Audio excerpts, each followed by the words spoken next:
here with the smallbusinessresourcecenter.com. The Small Business Resource Center is your source for information on small business help and news.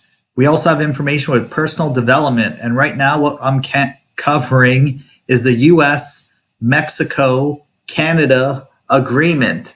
This basically replaces North America Free Trade Agreement, which you're probably well aware was bad for America. It caused a lot of jobs to leave. So the U.S. Mexico-Canada Agreement is a new agreement signed by Trump July 1. And basically, it's actually designed to try to help support small businesses. So it expands trade with Mexico and Canada. And also it has a link here for the Office of the International Trade to try to help facilitate small business as a trading partner in America. So if you have under 500 employees, you're considered a small business. I don't want to get into all the things that I talk about in regards to that, but basically there's resources, and this is supposed to help.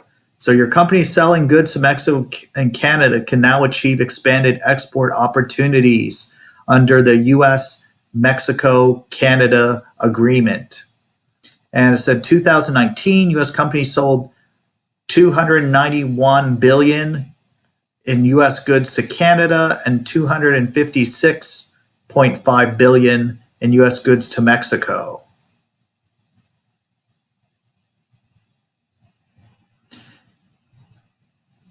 So it's kind of interesting. I'm going to have a link in the description.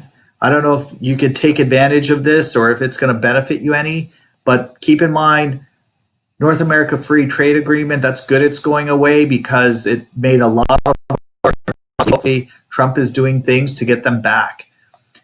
Smash the like button, comment below if you've had any impact from Nafta, or if you think that the U.S. Mexico-Canada Agreement can help you, and share this with a friend. Have a great day.